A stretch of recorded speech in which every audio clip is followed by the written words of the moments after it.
in a bubble environment. Made it through. It was just an exceptional experience for everyone to be involved with. Pulled it off, and now we're in our 4th season. Big crowds, excitement around the league. Come a long way.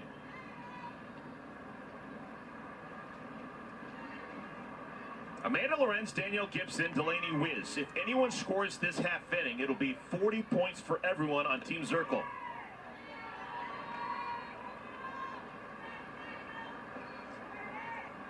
In AU, it's such an advantage to be home team. So you can see what happens in front of you if you need to do a little sacrifice bunt.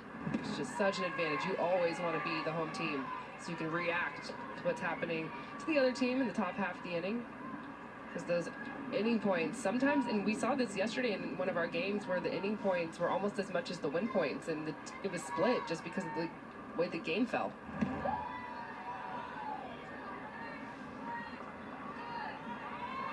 Three balls and a strike to Lorenz. Lorenz has walked 6 times through the first 5 games that she's played this season. So she's going to make sure this is a good pitch.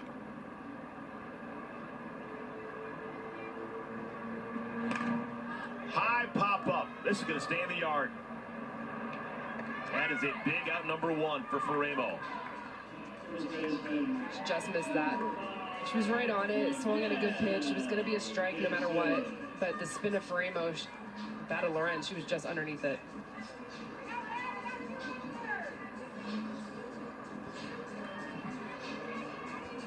Here's Danielle Gibson. Lined out to left first time up. And she's going to try Aaliyah Andrews. 2 down. That's now the 4th putout for Andrews. 2 outs here in our 4th inning. She's been busy. Athletes Unlimited and Topps have unveiled the first ever set of player trading cards that feature all 4 Athletes Unlimited sports combined in one set.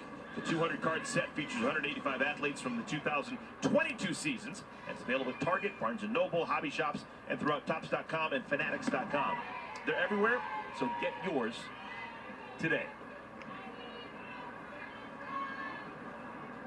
Here's Delaney Wiz. If she can yank it over the fence, it'll be worth 40 points for everyone on her team. I like the first pitch that Faraimo threw to Wiz. It was her changeup, and it was the first time we've seen a changeup from Faraimo. She hasn't needed it. She's been cruising, especially the last 2 innings. Quick 3 up, 3 downs. But these two are former teammates and have a lot of at-bats against each other. So Faraimo knew something, tried to get her with the off-speed, and then goes back to the curve. But I just thought that was kind of funny. Like, okay, my former teammate, maybe she likes to go first pitch, so I'm going to offset with something that she hasn't seen yet.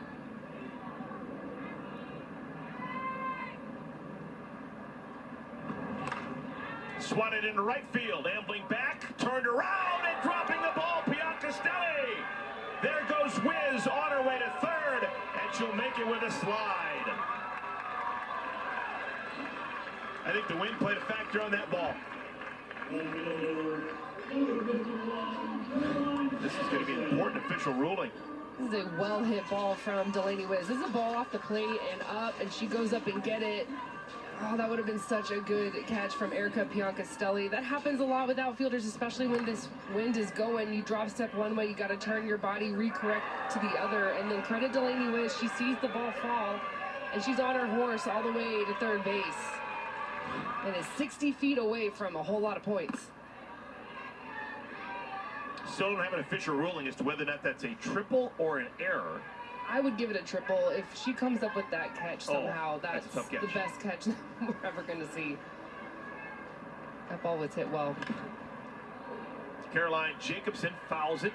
1 ball, 1 strike. All right, the official score has said it's an error on Piancastelli. E9. So Delaney Wiz was hoping for a triple, which would have been 30 points for her.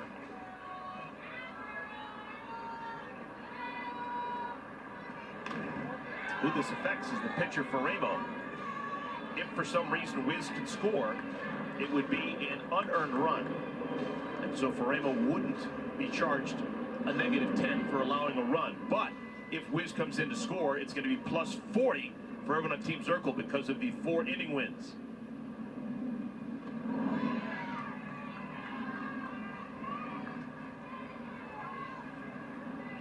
Two balls and 2 strikes.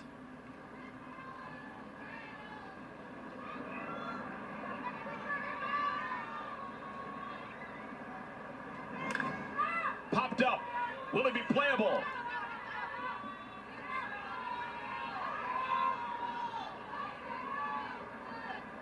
I think the wind really carried that. No wind, that's an out.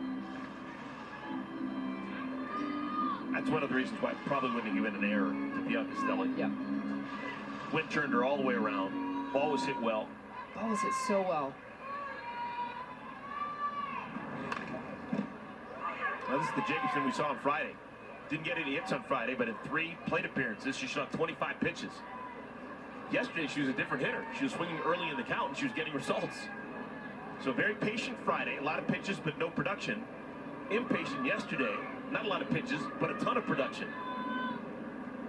Oh, looking for Faraimo. Gets the strikeout when she needed it. Off-speed pitch, 3rd strikeout of the game. So she's still got a no-hitter. Because the error on Bianca Stelling is not a triple, it's an error, the no-no continues for Faraimo through 4.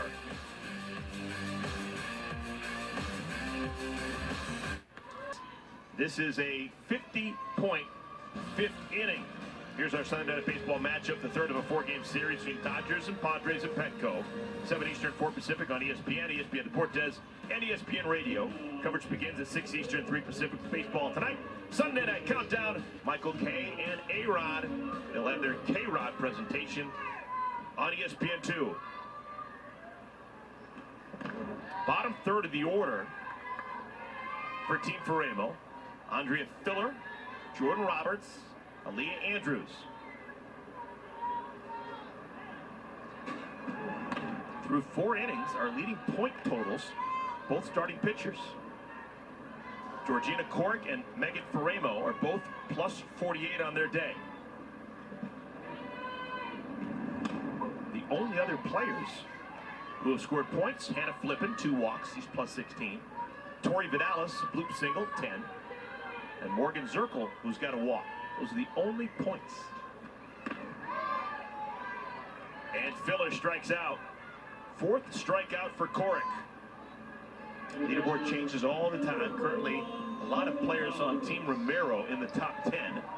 They have been flawless this weekend and won both games. Sierra Romero, the captain, she leads the way with 676 points. Yeah, that orange team after this week 2 is going to get broken up. I have a feeling going into week 3. Have an interesting matchup in our game 2 with a team that's undefeated and Team Garcia, who to me, you look at the roster, has one of the most stacked rosters, but just unfortunately have come up on the other side of 2 games, so no wins for them yet.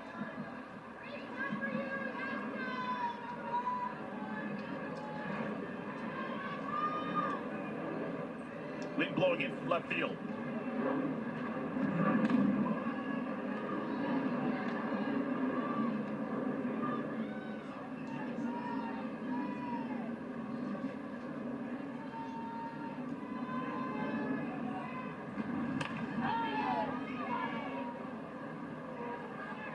Roberts' first time up hit the ball super softly right in front of the plate. Gwen Svekas picked it up and threw to first.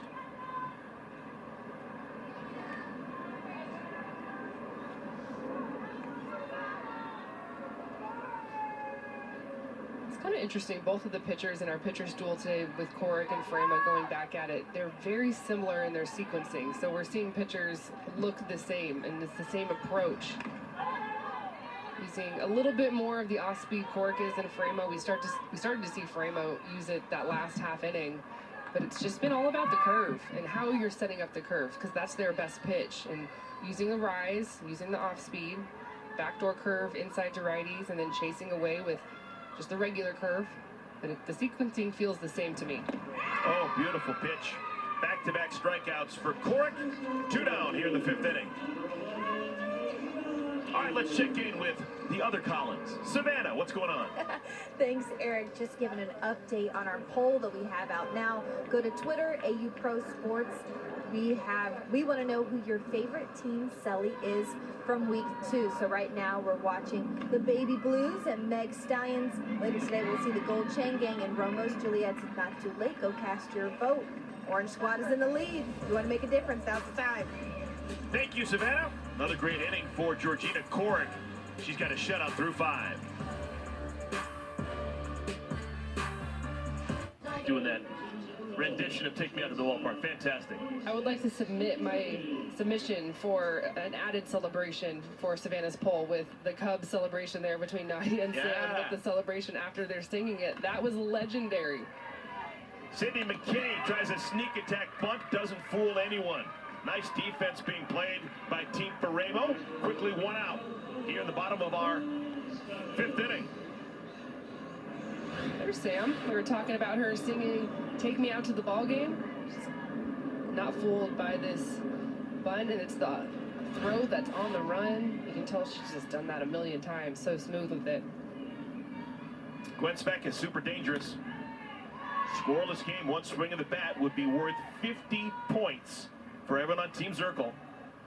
We haven't had a run scored, so the first, the second, the third, the fourth all roll over to this 5th inning, which is worth 50 points. What was that pitch from Faraimo? That's her change. That was her 53-mile-an-hour change. Yep. But it looks so similar to Georgina Korick's off-speed curve. It's in the same location. It's coming in. There's it again. Back-to-back changeups. And I love the fact that both of these pitchers have gone on with this game, starting with the hard stuff, and then second time, third time through the lineup, you start to show the off-speed.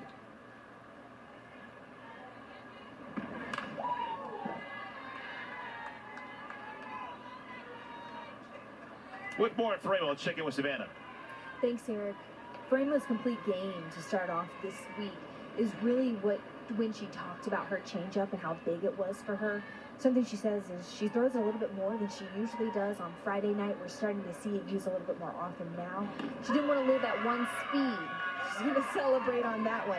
And Haley McClenny, who's watching Faraimo directly behind her in center field, talked about how it keeps batters on their toes. It almost gets in their head. Is this going to be the changeup? Is this going to be the changeup? We're seeing her now later in this game come back to that staple pitch for her that helps her keep hitters off balance. When you throw a changeup for a strike, it gets in hitters' heads because it's something that you have to protect. And so hitters will tell you all day long, if a pitcher just has velocity, I'm good. It's when they start to throw different speeds and move them around side to side. So right there, you saw 2 changeups to Gwen Svekis, and then you go in tight, you get her leaning that way, and then you bust her on the outside corner with the curve. And she was caught off guard because those are 3 completely different pitches. And the key is you've got to practice your location and get them for a strike, because that is everything in pitching. Well, it's been a busy weekend as the captain for Megan Faraimo. Threw 135 pitches the other day. That pitch right there, number 67. So she's gone over 200 pitches here in her weekend. And you have to credit Jordan Roberts because this is a new battery, right? So you have a rookie that's pitching for the first time professionally this year, and then Jordan Roberts has been here since 2020. Doesn't really know Megan Faraimo, didn't play with her, and she's doing a great job calling a great game. Hey! Haley McClenny keeps the no-hitter intact. Center fielder got a great jump, and it is a 10-pitch inning for Faraimo. Cooking with gas. A no-hitter through 5. A little bit of defensive momentum. You want to use this if you're Team Faraimo offensively. Haley McClenny, no one does it better out there in center field. For the only hit of our ball game, a Tori Vidalis end of the bat single back in the 4th inning. That is it. Top of the 6th inning. This inning will be worth 60 points for whichever team wins the 6th inning. More WNBA action coming your way next Sunday. It's going to be the New York Liberty taking on the Indiana Fever. Coverage tips 2:30 Eastern, 11:30 a.m. Pacific with WNBA Countdown.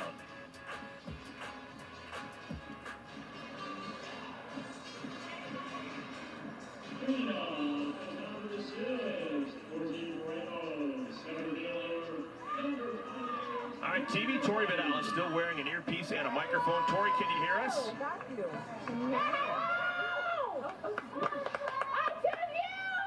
She's surrounded by a bunch of cheering, so we can hear everybody in that dugout.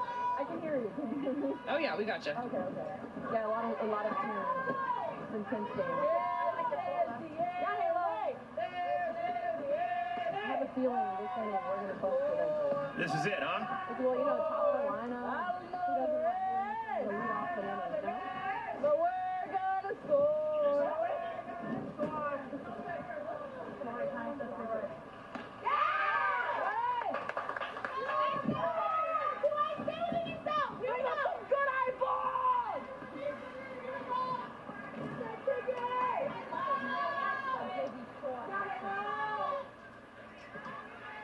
Haley McClenny, Aubrey Leach, Tori Vidal is batting here. And a little get-me-over, 57-mile-an-hour pitch for Corrick is a called strike. So 3-1. Looked like McClenny taking all the way.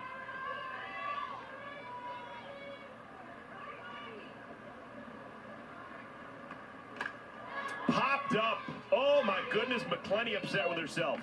Drops the bat in disgust. She is now 0 for 3. It's a lost weekend for Haley. 0 for 8, which you never say with one of the best players in the world today. We haven't seen anyone offensively square up the off-speed pitch from Georgina Corrick or Megan Faraimo. So you're going to continue to see these pitchers throw it to these elite hitters. 3-1 count, that's a hitter's count, and she's looking to sit on one pitch, and that was not it. That is a big first out for Corrick. Remember, she began the at-bat 3 balls, no strikes, and still got McClenny. Which is the most frustration that you're going to see from McClenny because of that. Getting that hitter's count, and you feel like you're in control as a hitter. You can really decide which pitch you're going to swing to, and then all of a sudden you see the off-speed. Of course, it looks so good. It's not what she wanted. Aubrey Leach 0 for 2. Inside out, ball and 2 strikes. Leach has 1 hit this weekend. It was a double. She's walked a couple of times. One of those walks was intentional in the win on Friday against Team Garcia.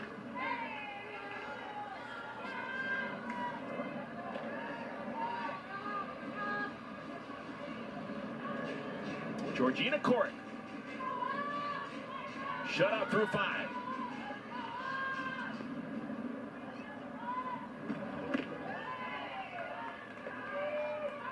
So if you win this inning, it's actually worth more points than winning the game. This inning is worth 60 points for everyone on whosever team wins the inning. 3 balls and 2 strikes. I love when we have these close games in AU because they're just such separators, and there's so much on the line, and you're going to start to see everyone get a little bit tighter inning by inning because they know what it's going to mean. Like you're talking about, winning the game, yes, nice, but now going into the 6th, 7th inning and still no score. Well, this pitch right here is either going to be an out or a double, because if Corrick walks Leach, she's going to steal second base. There's going to be a runner in scoring position. Oh, called strike 3. Delayed call. Leach doesn't like it. Out number 2. That is a massive pitch by Corrick. She's waiting to watch the replay, but I'm going to tell you this is a strike. There's a little bit of a higher pitch, higher changeup, so when Leach is seeing it come over home plate, she thinks it's a little high. She's not the tallest in stature of a hitter, but to me, of course, I'm a pitcher, so I have a bigger strike zone than most. I'm saying strike 3 all day. Now, this was a really good opportunity for Team Faraimo with McClenny and Leach leading off. They both have been retired by Corrick. Only hits of the ball game, TV Tori Vidalis. She is now 2 for 3, line drive single. That is the crispest hit we've had today.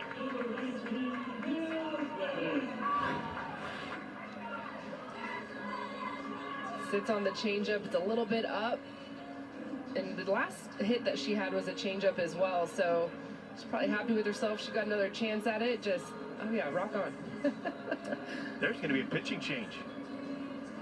They do not want to have Corrick face Hannah Flippin for the 3rd time. So Corrick is giving depth to everyone on the team. She has pitched unbelievably well. But because you've got so many options with Team Zerkle, why not use them? Alyssa Denham will replace Georgina Corrick. Heroes welcome for Cork. She was magnificent. Back in a moment. Was actually throwing a no-hitter. For Team Zerkle, a pitching change. Alyssa Denham, forever in blue jeans. She's going to come on. She replaces Georgina Korek. Runner on at first base, Tori Vidalis. With 2 outs, Hannah Flippen is going to be the batter. I'm okay with this change, even though the way Georgina Korek was throwing outside of Tori Vidalis, she was really unhittable. So you go to Alyssa Denham, who's one of the best pitchers in this league because you can. Ground ball pitcher, throws in the low to mid-60s. Hannah Flippen has not swung the bat today.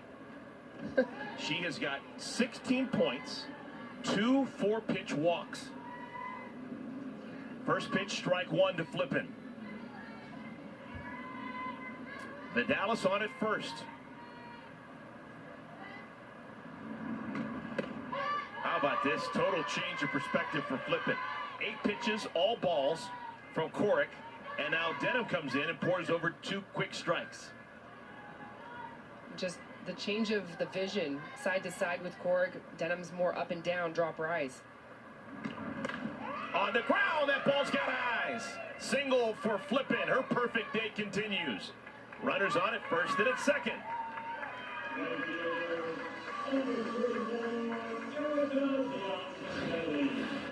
Things starting to click here for Team Faraimo offensively. This is an 0-2 pitch that's a little bit too high. I like how far it is outside, but if it's up like that, Hannah Flippen can handle it. Hits this ball well. How about Tori? That ball is right at her and she gets out of the way.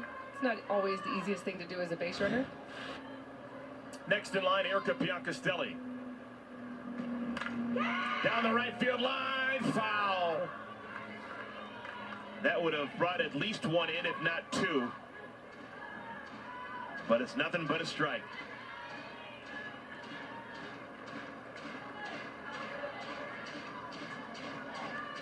Megan Faraimo praying for a run. She's got a no-hitter. But first things first, she needs to worry about winning the game. Slugged into left, that'll get down. Here comes Vidalis. Lorenz the throw. Safe at home. The first run of the game, and it's a 1-0 lead for Team Faraimo.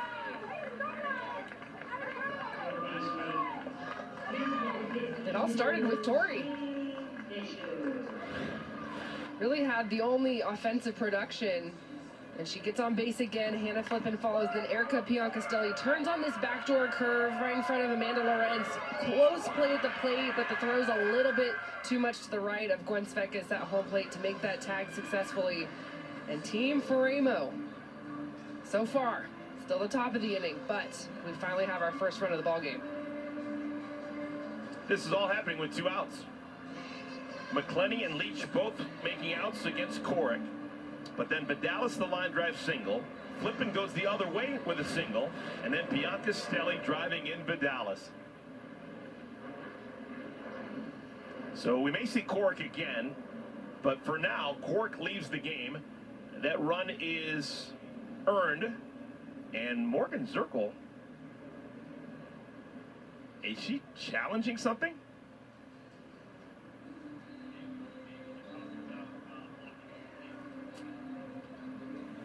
Trying to figure out what this could possibly be. And this will be challenged. I don't know what it is, but you might as well. That's the most important play that we just saw in the game. If something was amiss, let's take a second to get it right. So it's a captain's challenge by Morgan Zerkle, her prerogative. But what they're challenging, we don't know.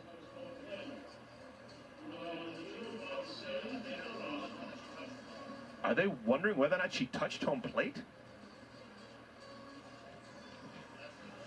I mean, we're going to find out together, because I'm not quite sure either. Well, this is a synthetic surface. And sometimes slides are kind of awkward because it's not dirt. So maybe when you're sliding on a rug, sometimes it's not always smooth. Did Vidalis touch home plate?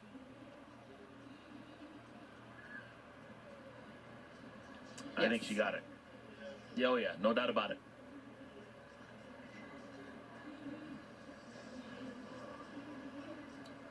It was a little awkward because of the glove of Gwen Svekis, so when she went head first in,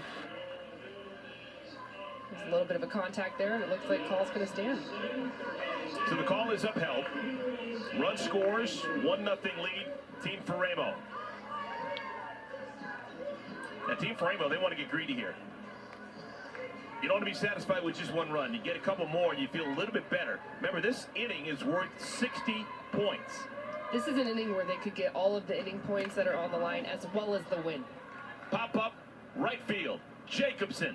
Side is retired, but 3 consecutive 2-out singles by 3 veterans has Team Faraimo dreaming about 60 points. Back in a moment.